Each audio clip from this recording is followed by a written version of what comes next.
बिस्मिल्लाहिर्रहमानिर्रहीम अस्सलामुअलैकुम वरहमतुल्लाहि वबरकातुहू। उम्मीद है दोस्तों सब खैर और आफियत से ही होंगे। आज के अपने इस वीडियो के अंदर हम CS 302 डिजिटल लॉजिक डिज़ाइन का लेक्चर नंबर 40 कवर करने जा रहे हैं। प्रीवियस लेक्चर 39 के अंदर मैंने आपको ये बात कवर की थी कि लेक्चर नंबर 39 से लेकर 45 तक ये जो अब 7 लेक्चर्स हैं लास्ट पे, ये वेरी वेरी इंपॉर्टेंट है मेमोरी के लिहाज से। सो दोस्तों एक दफ़ा मैं पीछे वाला लेक्चर थोड़ा सा रिवाइज करवा देता हूँ आपको कि हमने पीछे लेक्चर में क्या-क्या पढ़ा था। हमने पीछे लेक्चर में पढ़ा मेमोरी क्या होती है, उसके बाद फिर हमने देखा कि कंप्यूटर और लैपटॉप के अंदर एक large amount of information store करने के लिए हम मेमोरी का इस्तेमाल करते हैं। फिर हमने देखा कि मेमोरी की 2 मेन टाइप्स होती हैं, एक को हम कहते हैं रैम और एक को हम कहते हैं ROM. RAM basically random access memory, जिसमें हम जो डाटा है वो परमानेंट स्टोर नहीं कर सकते, उसमें डाटा डाटा जो है वो हमारा टेम्परेरी स्टोर होता है। और उसके बाद हमने ये भी पढ़ा था कि जो रैम है उसको हम वोलेटाइल मेमोरी कहते हैं, जिसका मतलब ये होता है कि अगर आप पावर की सप्लाई जो है वो कट ऑफ कर दोगे तो रैम में से डाटा जो है वो लॉस हो जाएगा। दूसरी जो हमने मेमोरी की टाइप पढ़ी थी उसको हमने कहा this is a ROM. ROM mean read only memory, मतलब एक ऐसी मेमोरी जिसमें आप डाटा सिर्फ रीड कर सकते हो। जो रैम है उसमें डाटा रीड भी किया जा सकता है और राइट भी किया जा सकता है। जबकि जो रोम होती है इसमें सिर्फ आप ओनली डाटा को रीड कर सकते हैं। और जो रोम होती है इसको हम नॉन वोलेटाइल मेमोरी कहते हैं, क्योंकि इसके अंदर ये होता है कि अगर आप अपनी जो लैपटॉप है या जो भी डिवाइस है आपकी, उसको अगर आप पावर सप्लाई से कट ऑफ भी कर दो तो फिर भी रोम में आपका जो डाटा है वो परमानेंट सेव रहता है। फिर हमने ये देखा नेक्स्ट कि जो हमारे पास रैम यानी रैंडम एक्सेस मेमोरी है, उसके आगे फर्दर 2 टाइप्स हमने देखी। एक को हम कहते हैं स्टैटिक रैम, एक को हम कहते हैं डायनामिक रैम। हमने देखा कि जो स्टैटिक रैम है उसके अंदर हम डाटा को स्टोर करने के लिए फ्लिप फ्लॉप्स का इस्तेमाल करते हैं। और हमने उसी के साथ ये देखा कि जो हमारे पास डायनामिक रैम है, यानी रैम की जो दूसरी टाइप है डायनामिक रैम, उसके अंदर हम अपने डाटा को स्टोर करने के लिए कैपेसिटर्स का इस्तेमाल करते हैं। फिर हमने ये देखा जो हमारे पास स्टैटिक रैम होती है वो बहुत ही फास्टर होती है as compare to dynamic RAM के। डायनामिक रैम जो है वो as compare to static RAM के थोड़ी स्लोवर होती है। और उसके बाद हमने ये भी देखा कि जो स्टैटिक रैम होती है उसमें डाटा थोड़ा स्टोर किया जा सकता है, ठीक है? यानी उसकी डेंसिटी जो है, मेमोरी डेंसिटी जो है वो थोड़ी होती है। जबकि हमारे पास जो डायनामिक रैम होती है उसकी स्पीड तो थोड़ी स्लो होती है, लेकिन उसमें एक फ़ायदा ये है कि डायनामिक रैम की एक तो वो स्टोरेज बहुत कम लेती है, मतलब स्पेस बहुत कम लेती है डिवाइस के अंदर। और दूसरे डायनामिक रैम का जो फ़ायदा वो ये है कि उसकी मेमोरी डेंसिटी बहुत ज़्यादा होती है, मतलब उसमें आप काफ़ी ज़्यादा जो इन्फॉर्मेशन है, जो काफ़ी ज़्यादा लार्ज डाटा है उसको स्टोर किया जा सकता है। तो ये मैंने आपको मेन जो लेक्चर नंबर 39 के अंदर चीज़ें थी वो रिवाइज़ करवा दी हैं। अब हम पढ़ने जा रहे हैं जी लेसन नंबर 40। अब लेसन नंबर 40 के अंदर जो पहला टॉपिक है वो है डिकोडिंग लार्ज मेमोरीज़ के। दोस्तों हमारे पास अगर बहुत ही लार्ज मेमोरीज़ हों तो उनको हम डिकोड कैसे करते हैं, मतलब उनका एड्रेस कैसे, मतलब उनके अंदर आपको पता है ना सेल को सिलेक्ट करने के लिए हम एक एड्रेस यूनिक देते हैं। हर सेल का मेमोरी के अंदर एक यूनिक एड्रेस होता है। जब हम उस एड्रेस को सिलेक्ट करते हैं फिर हमारा वो वाला मेमोरी का सिलेक्ट जो है वो सेल जो है वो सिलेक्ट हो जाता है।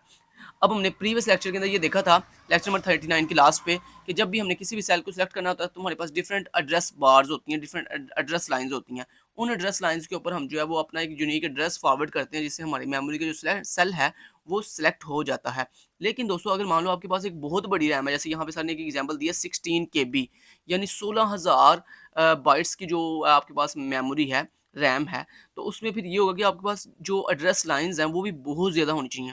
तो फिर ही आप उन उन तमाम की तमाम एक लार्ज अमाउंट ऑफ मेमोरी के सेल्स को जो है वो सिलेक्ट कर सकोगे। तो दोस्तों इस चीज़ से छुटकारे के लिए हमने क्या किया, हमने जो आगे प्रीवियस लेक्चर के अंदर हमें एक यूनिक एड्रेस दे रहे थे ना, अब उस एड्रेस को हमने 2 डिफरेंट एड्रेस में स्प्लिट कर दिया, कन्वर्ट कर दिया, जिससे क्या होगा कि हमारी जो एड्रेस लाइन्स हैं वो हाफ-हाफ हो जाएँगी। अब हमने किया ये है कि हम अपने एड्रेस को 2 डिफरेंट एड्रेस में कन्वर्ट इस तरह से किया कि हमने एक को नाम दिया रो एड्रेस और एक को नाम दे दिया कॉलम एड्रेस। जो आपने प्रीवियस लेक्चर में 39 के लास्ट में पढ़ा उसमें ये रो और कॉलम वाला कोई कंसेप्ट नहीं था। वहाँ पे सिर्फ़ और सिर्फ़ आप क्या करते थे कि यूनिक एड्रेस देते थे, उस एड्रेस लाइन्स के थ्रू जो है आपकी स्पेसिफिक लोकेशन जो है वो सिलेक्ट होती थी और आपका डाटा जो है वो या तो राइट होता था या रीड होता था। लेकिन अब हम क्या करेंगे, अब हम एक न्यू न्यू कंसेप्ट पढ़ने जा रहे हैं, जिसमें हम क्या करेंगे, अब हम जो भी एड्रेस बताएँगे उस एड्रेस में हम 2 एड्रेस बताएँगे, एक हम रो का एड्रेस बताया करेंगे और एक कॉलम का एड्रेस बताया करेंगे। क्योंकि दोस्तों जो हमारे पास लार्ज मेमोरीज़ होती है ना, इनके अंदर बेसिकली रोज़ होती हैं डिफरेंट और डिफरेंट कॉलम्स होते हैं। फिर उन डिफरेंट रोज़ और डिफरेंट कॉलम्स के अंदर अंदर से आप कोई एक यूनिक सेल सेलेक्ट करते हो, और जो लार्ज अमाउंट ऑफ मेमोरीज़ होती है ना, इनमें जो एक सिंगल सेल होता है ना, इसमें 8 बिट का डाटा स्टोर होता है, मतलब 1 बाइट, 8 बिट आपको पता है 1 बाइट में 8 बिट्स होती हैं। तो लिहाज़ा जो आपको यहाँ पे लार्ज अमाउंट ऑफ मेमोरीज़ के अंदर जो सेल मिलता है ना, इस सेल के अंदर आप एक एक टाइम के अंदर जो है वो 8 बिट जो है वो स्टोर कर सकते हो।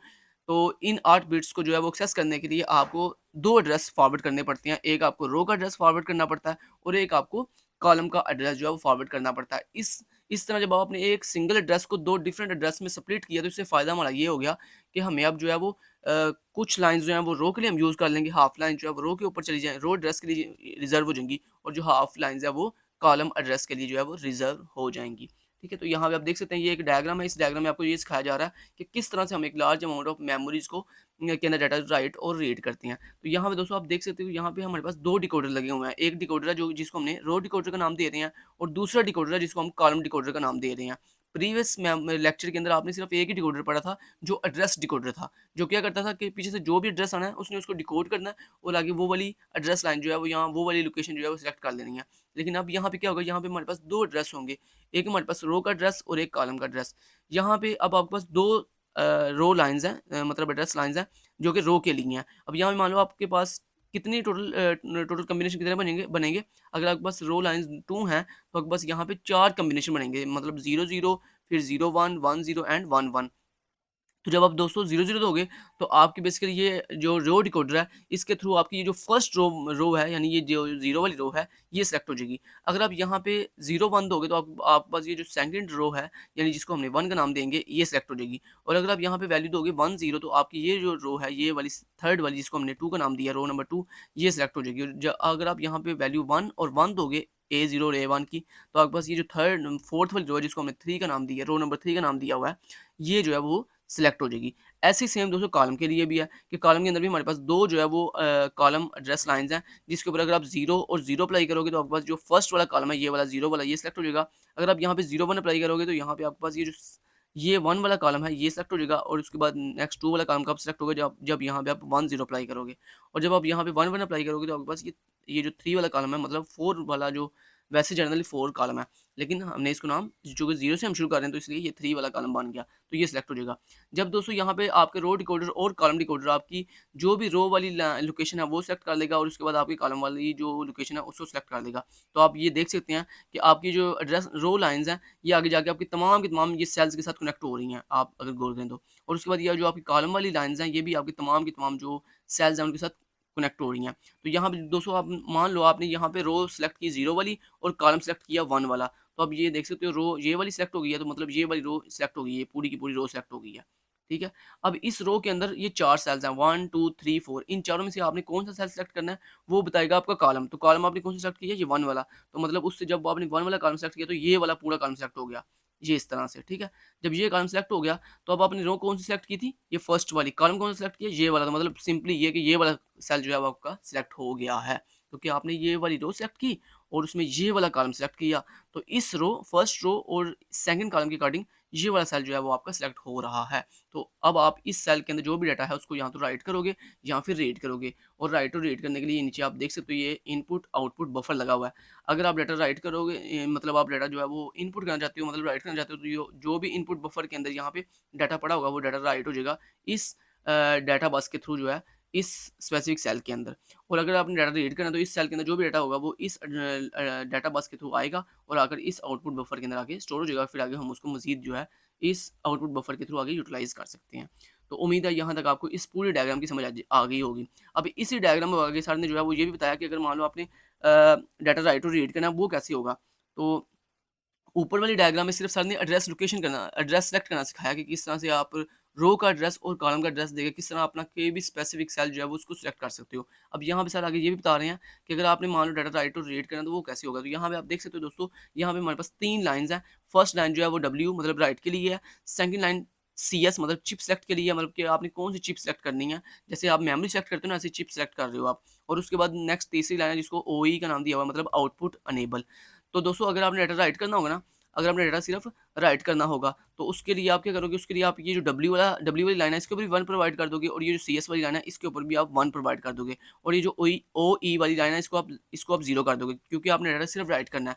जब डाटा राइट करना होता है फिर आप सिर्फ W वाली को 1 करते हो और CS वाली को 1 करते हो, OE वाली को आप 0 कर देते हो। जब आप OE वाली लाइन को 0 करोगे तो ये वाला जो एंड गेट है ये डिसेबल हो जाएगा और ये जो फर्स्ट वाला एंड गेट है ये अनेबल हो जाएगा। जैसे ये अनेबल होगा तो ये जो आपका एंड गेट है इसके अनेबल होने से ये कनेक्ट हुआ है आपके डिफरेंट इन सेल्स के साथ, ठीक है।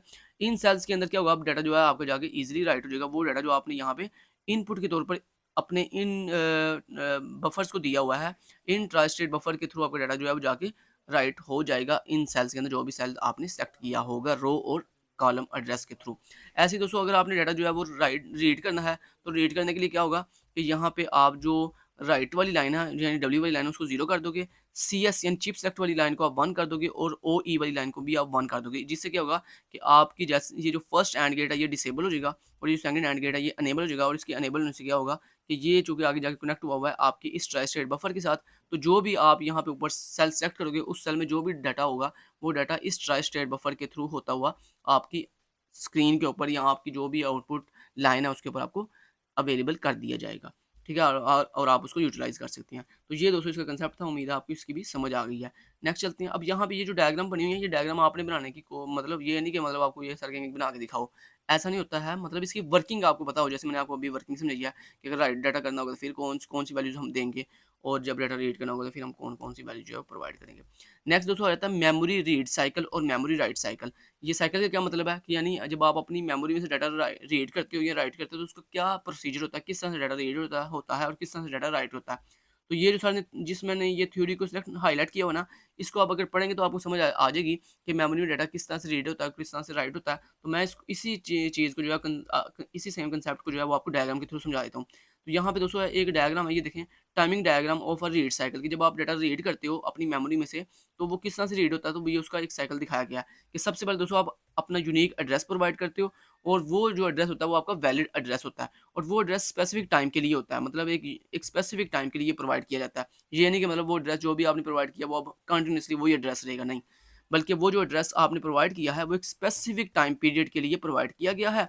उसी स्पेसिफिक टाइम पीरियड के अंदर आप अपना जो डाटा है उसको रीड कर सकेंगे। जैसे ही वो टाइम पीरियड एंड होगा तो फ़ौरन से अब जो है वो यहाँ तो नेक्स्ट आपका रिकॉर्ड जो भी आपने नेक्स्ट ऑपरेशन परफॉर्म करना है रीड का या राइट का, वो फिर नेक्स्ट परफॉर्म किया जाएगा। अब यहाँ पे जो भी दोस्तों आपने वैलिड एड्रेस प्रोवाइड करोगे उसके टाइम पीरियड के दौरान हम क्या करेंगे, फिर नेक्स्ट हम सिग्नल प्रोवाइड करेंगे चिप सेलेक्ट का। चिप सेलेक्ट का जैसे सिग्नल प्रोवाइड यहाँ पे किया जाएगा, तो चूंकि दोस्तों चिप सेलेक्ट का सिग्नल जो है वो एक्टिव लो का सिग्नल है, मतलब इसके ऊपर देखें बार लगी हुई है, जिसका मतलब है यहाँ पे ये अनेबल कब होगा, जब इसके ऊपर आप 0 प्रोवाइड करोगे। तो जैसे दोस्तों 0 आएगा तो आप देख सकते हो ये आपकी जो लाइन है, ये जो आपका जो सिग्नल है वो नीचे की तरफ है, जिसका मतलब ये है कि ये 0 इसके ऊपर प्रोवाइड किया गया। उसके बाद दोस्तों नेक्स्ट जब चिप सेलेक्ट हो जाएगी, देन उसके बाद आप आउटपुट अनेबल, मतलब जो आउटपुट अनेबल का सिग्नल है उसको क्या कर दोगे, उसको अप्लाई कर दोगे।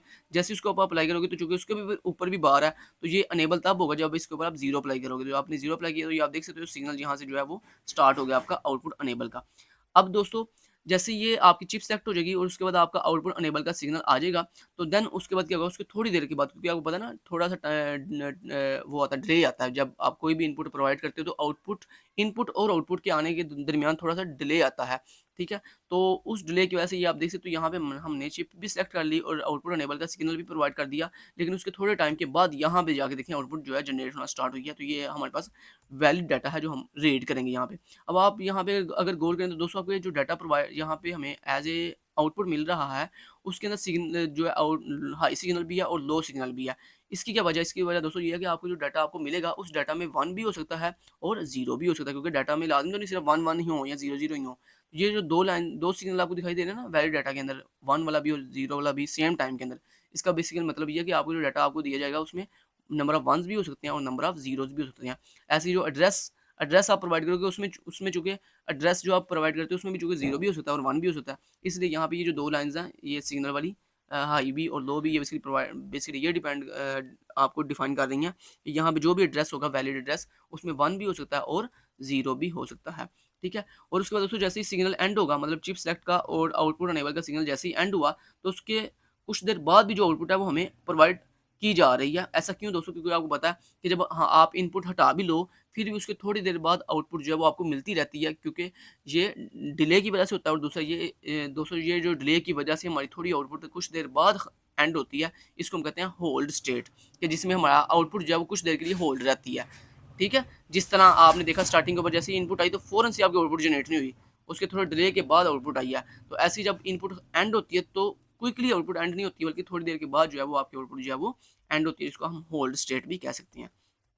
अच्छा जी, उसके बाद दोस्तों सेम ऐसे ही ये आपकी timing diagram of right cycle है जिसमें डाटा राइट हो रहा है, सेम वही कंसेप्ट है, सिर्फ फ़र्क इतना है कि वहाँ भी हम जो है वो आउटपुट अनेबल का सिग्नल प्रोवाइड करते हैं तो हमारा डाटा जो है वो क्या होता है, रीड होता है। यहाँ पे अब क्या होगा कि जब हम WE मतलब राइट अनेबल का सिग्नल प्रोवाइड करेंगे 0, तो यहाँ पे जैसे ही सिग्नल आएगा तो उसकी थोड़ी देर बाद जो भी हमने डाटा यहाँ पे इनपुट बफर के थ्रू दिया होगा, वो डाटा हमारे उस स्पेसिफिक सेल के अंदर जाके स्टोर हो जाएगा, जिस सेल को हमने इस वैलिड एड्रेस के थ्रू जो है वो सिलेक्ट किया होगा। बाकी सारा कंसेप्ट वैसे ही है जैसे ऊपर आपको सिखाया गया। और उसके बाद बाकी ये 2 लाइन्स वही मैंने आप जैसे ऊपर बताया कि एड्रेस में चूँकि 0 भी हो सकता है और 1 भी हो सकता है, इसलिए ये 2 लाइन सिग्नल लाइन्स हैं। ऐसी जो आपने डाटा राइट करना है उसमें भी चूँकि 1 भी हो सकता है और 0 भी हो सकता है। ठीक हो गया? चलिए जी, नेक्स्ट दोस्तों आ जाता है हमारे पास सिंक्रोनस बर्स्ट रैम एसरैम।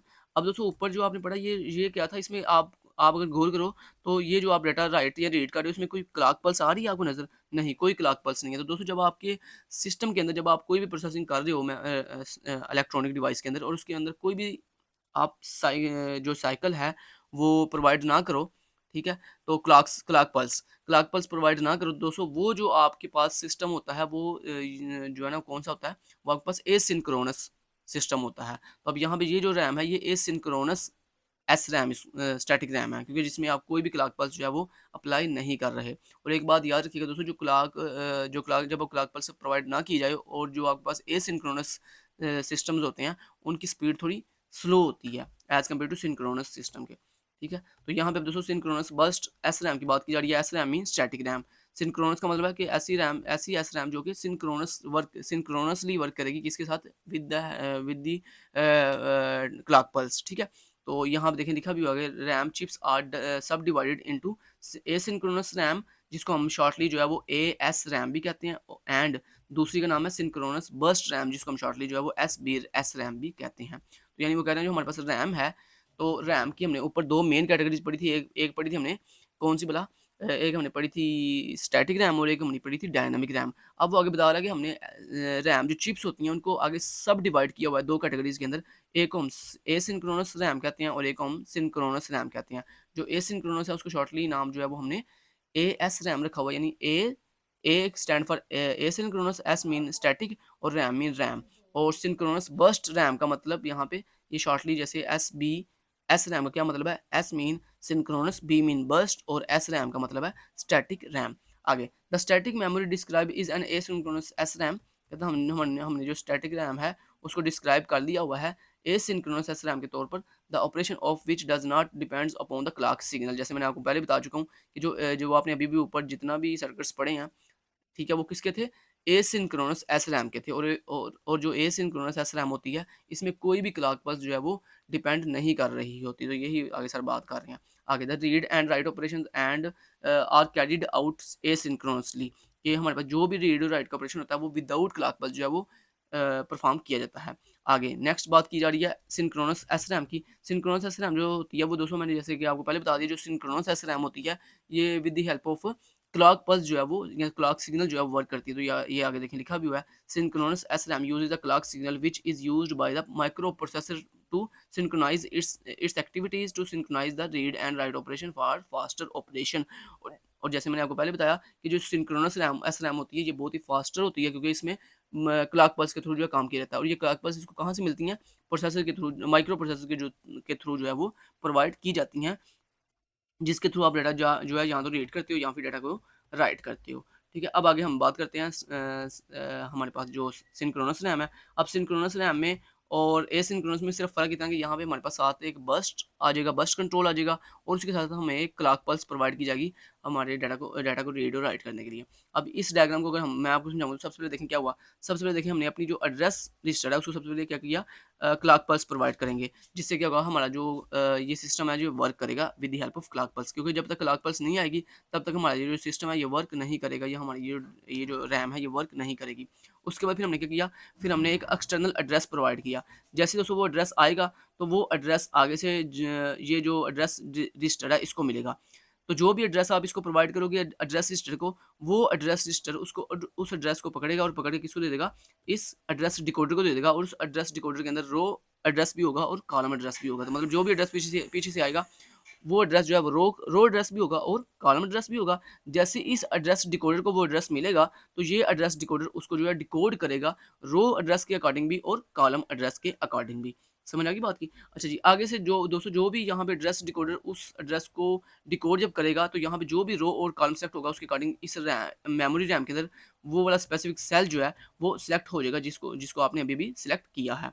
उसके बाद फिर यहाँ पे ये नीचे जो सिग्नल है ये बताएँगे कि आपने डाटा राइट करना हो या रीड करना है। तो यहाँ पे दोस्तों अगर आप WE के ऊपर अगर 0 प्रोवाइड कर दोगे तो क्या होगा, मतलब आप डाटा जो है वो राइट करना चाहते हो। तो जैसे ही यहाँ पे 0 आएगा तो ये 0 इस हमारे पास राइट रजिस्टर को मिलेगा। जैसे इस राइट रजिस्टर को डाटा मिलेगा तो वो राइट रजिस्टर आगे फर्दर जो है सिग्नल प्रोवाइड कर देगा किसको, डाटा इनपुट आउटपुट कंट्रोल को।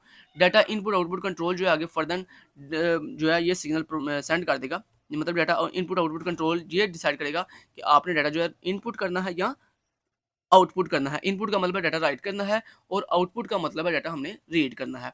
जब आप दोस्तों यहाँ पे डाटा ये देख सकते हो, ये सिग्नल जो है चिप सेलेक्ट का भी यहाँ पे प्रोवाइड किया जा रहा है जो कि अनेबल रजिस्टर को अनेबल करेगा, और उसके बाद ये सिग्नल आगे प्रोवाइड किया जा रहा है डाटा इनपुट आउटपुट कंट्रोल को, और नीचे से यहाँ से सिग्नल जो है वो कौन सा जा रहा है, आउटपुट अनेबल का। अगर यहाँ पे आउटपुट अनेबल के ऊपर जो है वो आप 1 प्रोवाइड कर दोगे तो क्या होगा, यहाँ पे ये जो है आउटपुट डाटा जो इनपुट आउटपुट जो कंट्रोल है उसको पता चल जाएगा कि आपने जो डाटा है वो सिर्फ राइट करना है, रीड नहीं करना, ठीक है। तो जैसे ही ये डाटा इनपुट कंट्रोल जो है आगे सिग्नल प्रोवाइड कर देगा किसको, इस डाटा इनपुट रजिस्टर को। और ये इनपुट रजिस्टर को डाटा प्रोवाइड कब करेगा, जब हमारे पास डाटा हमने इनपुट करना है, आउटपुट नहीं करना। लेकिन अगर दोस्तों आपने डाटा इन आउटपुट करना होगा, मतलब डाटा आपने राइट नहीं करना बल्कि रीड करना है, तो फिर क्या होगा, फिर ये वाला सिग्नल नहीं जाएगा, इस डाटा इनपुट रजिस्टर को सिग्नल नहीं जाएगा, बल्कि आपका जो सिग्नल है वो इस आपकी आउटपुट बफर के पास जाएगा। तो ये बात आपने यहाँ पे क्लियर कर लेनी है कि डाटा जब राइट होगा तो फिर आपका जो सिग्नल है वो इसके पास आएगा, डाटा इनपुट रजिस्टर के पास, और अगर आपने डाटा रीड करना है तो फिर आपका जो सिग्नल है वो इसके पास, मतलब डाटा इनपुट आउटपुट कंट्रोल से होता हुआ इस आउटपुट बफर के पास आएगा। और जो भी आपने डाटा जो है इनपुट अगर करना होगा तो जैसे ही सिग्नल डाटा इनपुट रजिस्टर के पास आएगा तो ये डाटा इनपुट रजिस्टर क्या करेगा, जो भी आपने इस डाटा इनपुट आउटपुट लाइन के थ्रू डाटा प्रोवाइड किया होगा वो डाटा यहाँ से होता हुआ इस डाटा इनपुट रजिस्टर को मिलेगा। ये डाटा इनपुट रजिस्टर जो है वो आपकी इस मेमोरी के अंदर जो भी आपने सेलेक्ट किया होगा वहाँ पे डाटा जाके राइट कर देगा। और अगर आपने डाटा रीड करना होगा तो फिर क्या होगा, आपके यहाँ पे रैम में जो भी आपने आपने सेलेक्ट किया होगा वहाँ से आपका डाटा जो है सेलेक्ट होगा। सेलेक्ट होने के बाद इस डाटा आउटपुट रजिस्टर को मिलेगा। ये डाटा आउटपुट जो रजिस्टर है ये आगे उस डाटा को प्रोवाइड कर देगा आउटपुट बफर को, और ये आउटपुट बफर जो है उस डाटा को फर्दर आगे मूव करवा देगी किसके पास है, आपकी आउटपुट लाइन के ऊपर, जिसको हम आगे फर्दर जो है यूज़ कर सकते हैं। उसके बाद ये जो बर्स्ट लॉजिक है ये क्या करती है दोस्तों, ये बर्स्ट लॉजिक बेसिकली इसलिए यूज़ होती है कि अगर आपने डाटा जो रीड करने जा रहे हो उस डाटा को एक ही सिंगल क्लॉक पल्स के साथ आप डिफरेंट लोकेशन पर सेव कर सकें। अच्छा, आपको दोस्तों याद होगा कि अगर मान लो आप एक ही सिंगल लोकेशन को डाटा स्टोर करो तो अगर वो डाटा डिलीट हो जाए तो फिर नेक्स्ट हम उसको एक्सेस कैसे कर पाएंगे, ठीक है। तो ये बेसिकली बर्स्ट जो लॉजिक होती है ना, ये बेसिकली हमें इस बारे में हेल्प करती है कि बैकअप, जैसे आप कहते हैं ना मैंने बैकअप स्टोर कर लिया, मतलब मैंने अपना डाटा जो है डिफरेंट लोकेशन पे स्टोर कर लिया, जिससे क्या होगा कि हमारा डाटा अगर एक जगह पे होगा तो उसके लॉस होने पर हमारे नुकसान होगा। लेकिन अगर आपने वही सेम डाटा डिफरेंट लोकेशन पे स्टोर किया होगा तो उससे क्या होगा कि अगर एक लोकेशन से डाटा रिमूव हो भी जाएगा तो फिर भी हमारा चूंकि बैकअप पड़ा हुआ तो हम वहाँ से डाटा को एक्सेस कर सकते हैं। तो ये बर्स्ट लॉजिक का मतलब बेसिकली आप यही इतना बस शॉर्टली समझ लें कि जो बर्स्ट लॉजिक है ये बेसिकली आपके डाटा का बैकअप स्टोर करती है, मतलब एक ही सेम क्लॉक पल्स के ऊपर आपका डाटा जो रीड और राइट हो रहा है उसको डिफरेंट लोकेशन पे जाके जो है वो क्या कर देती है, स्टोर कर देती है। आगे इसी की बात की जा रही है फर्दर डिटेल में कि बर्स्ट लॉजिक सर्किट क्या करता है। तो ये आप दोस्तों आप देख सकते हो कि बर्स्ट लॉजिक सर्किट के ऊपर जैसे ही आपने मान लो यहाँ पे 0 प्रोवाइड करोगे, ये वो बेसिकली एड्रेस है जिस एड्रेस के थ्रू आपने जो सा सेल जो है वो सिलेक्ट करना है। तो मान लो आपने यहाँ पे जो सेल सेलेक्ट करना है उसके लिए आपने कहा 0 और 0 आपने यहाँ पे वैल्यू दे दी। उसके बाद यहाँ पे बर्स्ट कंट्रोल क्लॉक यहाँ पे मिलेगी उसको, तो ये जो बर्स्ट कंट्रोल काउंटर है ये क्या करेगा, सबसे पहले यहाँ पे 0 और 0 प्रोवाइड करेगा।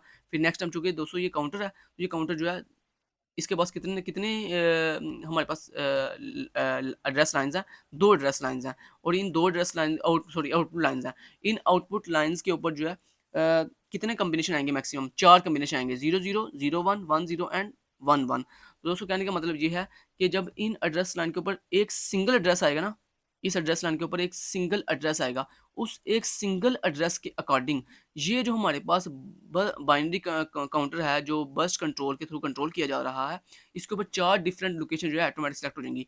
फर्स्ट टाइम 0 0, ठीक है। तो यहाँ पे देखिए ये एड्रेस सेम रहेगा, ये एड्रेस चेंज नहीं होगा। तो जो भी सेम एड्रेस आएगा उस एड्रेस का डाटा हमारी 4 डिफरेंट लोकेशन पे जाके जो है वो राइट कर दिया जाएगा, ठीक है। आप समझ रहे बात को, क्योंकि ये जो 0 0 है ये यहाँ पे ये 0 0 इसको मिलेगा, ये वाला 0 जो है वो इसको मिलेगा, और यहाँ पर ये एड्रेस फिक्स हो गया, अब ये 0 0 फिक्स हो गया। और ये जो ऊपर 4 कॉम्बिनेशन यहाँ पे जनरेट होंगे 0-0, फिर 0-1 आएगा, फिर नेक्स्ट टाइम 1-0 आएगा, फिर नेक्स्ट टाइम 1-1 आएगा। मतलब 4 यहाँ पे डिफरेंट जो हमारे पास कॉम्बिनेशन जनरेट होंगे ना, उन 4 डिफरेंट कॉम्बिनेशंस के थ्रू हमारे ये जो एक्सक्लूसिव आर गेट्स हैं, ये आगे 4 डिफरेंट सेल्स को सिलेक्ट करके वहाँ पे डेटा जो है वो राइट कर देंगे। एज़ ए बैकअप के तौर पर आप इसको स्टोर कर सकते हो।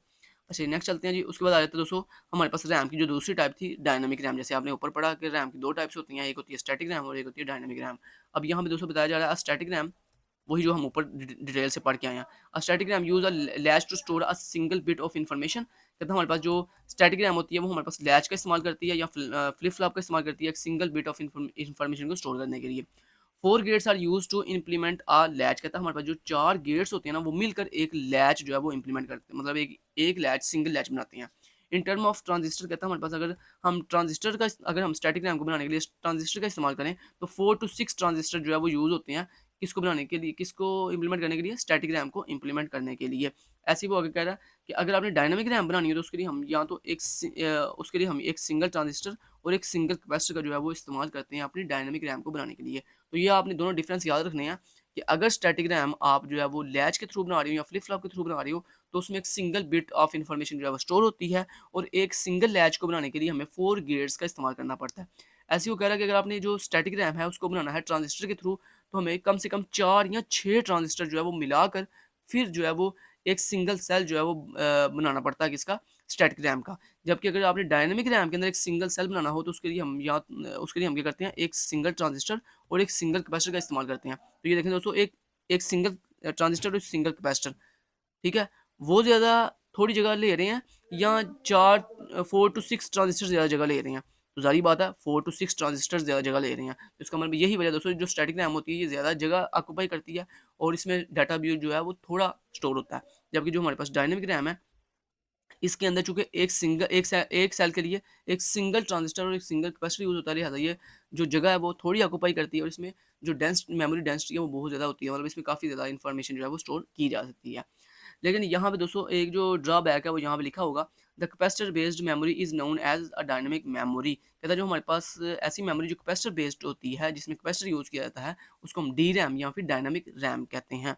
और उसके बाद कहता है the drawback of D RAM is the discharging of the capacitor over a period of time. कहता है हमारे पास जो डी रैम होती है इसका जो ड्रॉबैक है, मतलब जो इसका डिसएडवांटेज है, जो नुकसान है वो ये है कि इसके अंदर जो कैपेसिटर यूज़ होता है वो विद द टाइम ऑफ थोड़े टाइम के बाद ऑटोमेटिक क्या हो जाता है, डिस्चार्ज हो जाता है, जिसकी वजह से हमारी जो इन्फॉर्मेशन है वो लॉस होने का खतरा होता है। तो फिर हम क्या करते हैं, इस काम को मतलब अपने कैपेसिटर में डाटा को स्टोर रखने के लिए हम बार-बार जो है वो एक्सटर्नली क्या करते हैं, इस कैपेसिटर को रिफ्रेश करते हैं।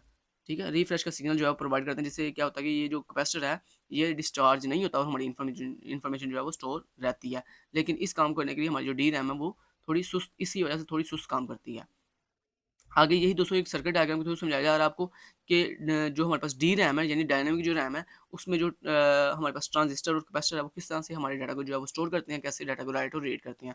तो इस डायग्राम के अंदर सबसे पहले ये आपके पास एक ट्रांजिस्टर लगा हुआ है, उसके बाद ये एक कैपेसिटर लगा हुआ है। अब यहाँ पे जो ट्रांजिस्टर यूज हो रहा है वो कौन सा, मोसफेट। तो मोसफेट स्टैंड फॉर, ये सारा आपको पेपर में पूछ सकते हैं कि मोसफेट स्टैंड फॉर क्या होता है। तो इसका स्टैंड फॉर है दोस्तों metal oxide semiconductor field effect transistor. ठीक है, फील्ड इफेक्ट ट्रांजिस्टर। तो ये आपने इसका स्टैंड फॉर याद रख लेना है। तो ये बेसिकली यहाँ पे metal oxide semiconductor field effect transistor का जो है वो इस्तेमाल किया जाता है डी रैम के अंदर। और उसके बाद यहाँ पे ये जो हमारे पास ट्रांजिस्टर है ये आगे लिंक हुआ हुआ है इस कैपेसिटर के साथ। अब ये कैसे वर्क करेगा वो आप जरा गौर से देख लीजिएगा। सबसे पहले दोस्तों ये हमारे पास, चलिए यहाँ पे इसको देखते हैं जरा। सबसे पहले ये डी आउट है। डी आउट का मतलब यहाँ पे ये है कि डाटा आउट करना, मतलब हमने डाटा को रीड करना है। और ये जो डी इन है ये डाटा को इनपुट करने के लिए यहाँ पे ये वाली लाइन है। और उसके बाद डाटा राइट करना है और के रीड करना है वो ये वाली आपकी ये वाली लाइन है, जिसको हम ये बताएंगे। अगर डाटा दोस्तों आपने राइट करना है, मान लो अगर आपने डाटा राइट करना है तो यहाँ पे आप 0 प्रोवाइड करोगे, और अगर आपने डाटा रीड करना है फिर आप यहाँ पे 1 प्रोवाइड करोगे। अब दोस्तों मान लो मैंने डाटा जो है वो राइट करना है तो मैं क्या करूँगा, सबसे पहले मैं यहाँ पे 0 प्रोवाइड करूँगा। मैं यहाँ पे क्या क्योंकि मैंने डाटा राइट करना ना, तो ये देखें W का मतलब है राइट करना, और W के ऊपर चूँकि बार लगी हुई है जिसका मतलब है कि ये एक्टिव लो इनपुट है, कि मतलब इसके ऊपर 0 अप्लाई करोगे तो फिर डाटा जो है वो राइट होगा। जैसे दोस्तों मैंने यहाँ पे डाटा राइट करने के लिए 0 प्रोवाइड किया तो ये 0 किसको मिलेगा, इस ट्राई स्टेट बफर को भी मिलेगा और इस ट्राई स्टेट बफर को भी मिलेगा। जैसे दोस्तों ये 0 जो है इस ट्राई स्टेट बफर को मिलेगा तो ये ट्राई स्टेट बफर जो है काम करना छोड़ देगी, क्योंकि आपको पता है ना कोई भी ट्राई स्टेट बफर काम तब करती है जब उसके ऊपर 1 अप्लाई किया जाता है। तो जैसे ये 0 इस ट्राई स्टेट बफर को मिलेगा तो ये ट्राई स्टेट बफर काम करना छोड़ देगी। उसके बाद क्या होगा, ये 0 यहाँ से होता हुआ इस नीचे वाली जो इन बफर है, ये जो इनपुट बफर है इसके पास जाएगा। जैसे इस इन ट्राई स्टेट बफर यानी इनपुट बफर के पास आएगा, तो ये जो इनपुट बफर है इसके अगर आप गौर करो तो यहाँ पे देखो छोटा-सा सर्कल लगा हुआ है। इस सर्कल का मतलब बेसिकली ये है, बेसिकली क्या मतलब है इसका, नॉट गेट। तो ये जो 0 यहाँ से आएगा, यहाँ से होता हुआ इसके पास जब आएगा तो ये 0 जो है इस नॉट गेट की वजह से 1 में कन्वर्ट हो जाएगा। जैसे ही वो 1 बन जाएगा तो ये ट्राई स्टेट बफर जो है ये यहाँ ये जो इनपुट बफर है ये एक्टिव हो जाएगा। जैसे ही ये इनपुट बफर एक्टिव होगा तो ये पीछे से यहाँ से जो डी इन के थ्रू यहाँ पे जो डाटा आएगा, डी इन का मतलब यहाँ से डाटा इनपुट हो रहा है, मतलब पीछे से डाटा आ रहा है जो हमें राइट करना है। तो जो भी यहाँ पे डी इन लाइन के थ्रू हमारे डाटा पीछे से रिसीव होगा वो डाटा मिलेगा इस इनपुट बफर को। ये इनपुट बफर आगे उस डाटा को जो है फॉरवर्ड कर देगी इस लाइन के थ्रू होते हुए किसके पास, इस ट्रांजिस्टर के पास। आगे से वो ट्रांजिस्टर उस डाटा को जो है जो भी हमने ट्रांजिस्टर मतलब सेलेक्ट किया होगा उस ट्रांजिस्टर के थ्रू हमारा डाटा जो है वो जाके इस कैपेसिटर के अंदर, स्पेसिफिक कैपेसिटर के अंदर, यहाँ उस स्पेसिफिक डी रैम के सेल के अंदर जाके क्या हो जाएगा, स्टोर हो जाएगा। तो इस तरह डाटा देखें राइट हो रहा है। और उसके बाद दोस्तों नेक्स्ट जब आप डाटा को रीड करोगे तो फिर क्या होगा, उसका फिर तरीका जो है उल्ट हो जाएगा। फिर ये मैं आपको बताता हूँ फिर नेक्स्ट के ये कैसे काम करेगा। जब आपने डाटा रीड करना है तो उसके लिए ये होगा कि आप यहाँ पे 0 की बजाय यहाँ पे 1 अप्लाई करोगे। मतलब आप यहाँ पे आप 0 अप्लाई नहीं करोगे बल्कि रीड के लिए आपने यहाँ पे 1 अप्लाई करना है। तो जैसे आप दोस्तों यहाँ पे 1 अप्लाई करोगे तो ये 1 यहाँ से होता हुआ इस आउटपुट बफर के पास आएगा। जैसे इस आउटपुट बफर के पास आएगा तो ये आउटपुट बफर जो है वो वर्क करना स्टार्ट कर देगी। मतलब ये आउटपुट बफर जैसे इसको 1 मिलेगा तो ये काम करना स्टार्ट कर देगी। और ये 1 जब इस नीचे नीचे जाएगा यहाँ पे इनपुट बफर के पास, तो ये इनपुट बफर का जो नॉट गेट है इस 1 को 0 बना देगा। तो जैसे ये 0 में कन्वर्ट होगा तो ये आपकी जो इनपुट बफर है ये काम करना छोड़ देगी। जैसे ही काम करना छोड़ देगी तो यही वजह कि हमने यहाँ पे डाटा जो भी देंगे वो डाटा राइट नहीं होगा, क्योंकि ये इनपुट बफर ही डीएक्टिवेट हो गई है। लेकिन ये जो ऊपर वाली आउटपुट बफर है ये एक्टिवेट हो गई है।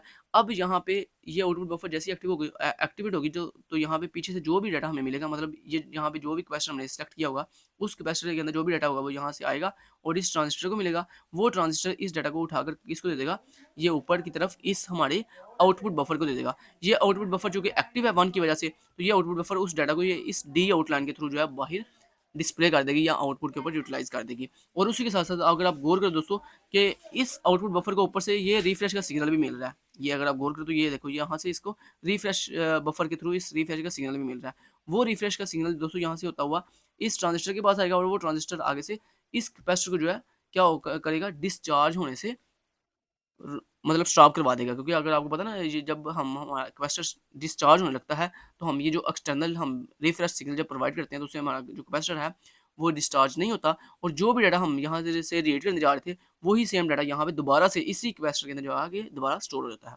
यानी कहने का मतलब ये है कि जब डाटा को आप रीड करते हो ना डी रैम के अंदर, तो जो डाटा आपने रीड किया होता ना वही सेम डाटा जब आप इस रिफ्रेश का सिग्नल अप्लाई करते हो तो वही ये रिफ्रेश का सिग्नल क्या करता है, उसी सेम डाटा को दोबारा से इस कैपेसिटर के अंदर जो है क्या कर देता है, स्टोर कर देता है यानी राइट कर देता है, जिससे आपका डाटा जो है वो लॉस नहीं होता। समझ आ गई बात की। और उसके बाद ये जो 2 लाइन्स हैं ये तो आपके एड्रेस के लिए हैं। मतलब ये देख रहे हो ना, ये रो एड्रेस और ये कॉलम एड्रेस। मैंने आपको पीछे बताया था कि यहाँ से आप रो एड्रेस सेलेक्ट करोगे तो वो एड्रेस इस ट्रांजिस्टर को मिलेगा और यहाँ से जो भी आप कॉलम एड्रेस सेलेक्ट करोगे वो भी इस ट्रांजिस्टर को मिलेगा। तो मतलब जो भी आपने रो और कॉलम सेलेक्ट किया होगा वो वाला हमारे पास ट्रांजिस्टर सेलेक्ट हो जाएगा और उसके अकॉर्डिंग जो है ये सिस्टम पूरा वर्क करेगा। ठीक हो गया जी। तो उम्मीद है आपको इस पूरी डायग्राम की समझ आ गई है डी रैम की। बाकी वही आगे ये भी डायग्राम वैसे ही है जैसे मैंने ऊपर आपको समझाई है। नेक्स्ट क्लास में दोस्तों एक टॉपिक आ जाता है हमारे पास एड्रेस मल्टीप्लेक्सिंग। दोस्तों ये एड्रेस मल्टीप्लेक्सिंग का क्या कंसेप्ट है, एड्रेस मल्टीप्लेक्सिंग का दोस्तों कंसेप्ट ये है, देखें अगर मान लो दोस्तों आपके पास 10 एड्रेस लाइन्स हैं जिसमें से 5 एड्रेस लाइन जो हैं वो रो एड्रेस के लिए हैं। अब जरा गौर से बात समझिएगा, रो एड्रेस के लिए हैं और 5 एड्रेस लाइन जो है वो आपकी कॉलम के लिए हैं। किसके लिए हैं, कॉलम एड्रेस के लिए हैं। दोस्तों इसमें क्या होगा, अब देखें 5 एड्रेस लाइन रो के लिए, 5 एड्रेस लाइन कॉलम के लिए, तो टोटल कितनी एड्रेस लाइन होगी, टोटल होगी 10 एड्रेस लाइन। तो दोस्तों इन 10 एड्रेस लाइन्स को क्या ऐसा नहीं हो सकता कि हम इसको मिनिमाइज कर दें, कम कर दें, रिड्यूस कर दें, कि मतलब हमारी इन 10 एड्रेस लाइन्स की बजाय हम सिर्फ 5 एड्रेस लाइन जो है वो यूज़ कर सकें। यस दोस्तों ऐसा हो सकता है। वो कैसे बोला कि अगर मान लो हम ये जो 5 एड्रेस लाइन्स हैं जो कि रो के लिए सिर्फ यूज़ हो रही थी, अगर इन्हीं को हम जो है वो रो के लिए भी यूज़ करें और कॉलम के लिए भी यूज़ करें तो उससे क्या होगा कि हमारी जो टोटल एड्रेस लाइन थी उनका हाफ हो जाएगा। कि मतलब वैसे हमें अगर हम अलग अलग रोज़ और कॉलम के लिए अलग अलग लाइन्स यूज़ करेंगे तो हमारे पास टोटल लाइन 10 होंगी। लेकिन अगर हम क्या करें कि सेम रो वाली लाइन्स को ही अगर हम कॉलम वाली एड्रेस लाइन के लिए भी यूज़ कर लें तो उससे क्या होगा कि हमारी जो एड्रेस लाइन्स हैं वो हाफ हो जाती हैं। तो यही कंसेप्ट जो है वो एड्रेस मल्टीप्लेक्सिंग का है जो कि डी रैम के अंदर इस्तेमाल किया जाता है। ठीक है, तो यहाँ पे आप अगर गौर करो तो ये देखो, ये जो सर्किट है इसमें बेसिकली यही बताया जा रहा है कि इस सर्किट के अंदर ये जो एड्रेस लाइन्स हैं, ये आपके पास देखो कॉमन एड्रेस लाइन है। इसी सेम कॉमन एड्रेस लाइन के ऊपर पहले आप जो एड्रेस प्रोवाइड करोगे वो रो का एड्रेस होगा, और इसी सेम एड्रेस लाइन के ऊपर जब आप नेक्स्ट टाइम जो एड्रेस प्रोवाइड करोगे वो आपका कॉलम का एड्रेस होगा। तो जैसे ही आप पहला एड्रेस प्रोवाइड करोगे तो यहाँ पे आपको सिग्नल प्रोवाइड किया जाएगा RAS का, जिसका मतलब है रो एड्रेस स्टोर, कि जो भी आप यहाँ पे जब सिग्नल प्रोवाइड करोगे RAS का, तो वो जो भी आप पहली दफ़ा एड्रेस दोगे तो वो एड्रेस आपके इस डाटा सेलेक्टर से होता हुआ आपके इस पहले वो आपके इस रो एड्रेस लैच के अंदर स्टोर हो जाएगा, और जब आप नेक्स्ट दूसरा एड्रेस दोगे तो वो उसके लिए आप यहाँ पे नीचे वाला जो सिग्नल है CAS, इसको अप्लाई कर दोगे। जैसे ही अप्लाई होगा तो फ़ौरन से आपका जो डाटा है वो आपके इस कॉलम एड्रेस लैच के अंदर जो है आके स्टोर हो जाएगा। फिर आगे फर्दर तो आपको ये पता ही है कैसे काम करेगा। फिर आगे ये एड्रेस मिलेगा इस रो डिकोडर को और ये कॉलम डिकोडर को, और ये आगे से फर्दर जो भी आपने यहाँ पे डिकोडर के थ्रू जो भी रो सेलेक्ट करेगा, जो भी कॉलम सेलेक्ट करोगे, वो इस मेमोरी अरे में से सिलेक्ट हो जाएगा, वो वाला सिलेक्ट सेल, और उस सेल के अकॉर्डिंग फिर जो भी डाटा होगा, अगर आपने रीड करना होगा तो अब यहाँ पे नीचे आप देख सकते हो ये रीड और राइट की लाइन है। यहाँ पे अगर आप 1 प्रोवाइड करोगे तो आपका डाटा जो भी सेल सेलेक्ट हुआ है उसका डाटा जो है वो आपका रीड हो जाएगा, और वो रीड डाटा किसके थ्रू होगा, इस इनपुट आउटपुट बफर के अंदर आएगा, और यहाँ से होता हुआ इस डी आउट लाइन के थ्रू आपको डिस्प्ले हो जाएगा। और अगर आपने डाटा राइट करना होगा तो फिर आप यहाँ पे 0 प्रोवाइड करोगे। जैसे आप यहाँ पे 0 प्रोवाइड करोगे तो जो भी आपने मेमोरी एड्रेस सेलेक्ट किया होगा उस एड्रेस के अंदर जो है डाटा आपको जाके राइट हो जाएगा। और वो डाटा राइट कैसे होगा, यहाँ पे डी इन लाइन के थ्रू जो भी डाटा पीछे से इनपुट एज ए इनपुट आएगा, वो इनपुट डाटा पहले इस इनपुट आउटपुट बफर के पास आएगा, और फिर यहाँ से आगे मेमोरी के उस सेल में जाके स्टोर हो जाएगा जो सेल आपने सेलेक्ट किया होगा। और उसके बाद ये जो आपका अनेबल सिग्नल है, जिससे आप अनेबल या डिसेबल कर सकते हो अपने सर्किट को, कि यहाँ पे मैंने अपने सर्किट को अनेबल करना है या फिर डिसेबल करना है। अगर आपने अनेबल करना होगा तो यहाँ पे 0 प्रोवाइड करोगे, अगर आपने इसी सेम सर्किट को डिसेबल करना होगा तो आप यहाँ पे 1 प्रोवाइड करोगे। समझ आ गई बात की? तो बेसिकली दोस्तों ये जो टॉपिक है ना एड्रेस मल्टीप्लेक्सिंग, इसका मेन मकसद ये था कि हमारी टोटल लाइन्स हैं उसका हम जो है हाफ कर दें, ताकि हमारी जो हाफ लाइन्स हैं वही हमारी रो एड्रेस के लिए भी यूज़ हों और कॉलम एड्रेस के लिए भी यूज़ हो सके। तो उम्मीद है आपको इस काम की समझ आ गई होगी। नेक्स्ट दोस्तों यहाँ पे हमारा जो लेक्चर है वो एंड होता है। Thank you so much till then guys, take care, अल्लाह हाफिज़।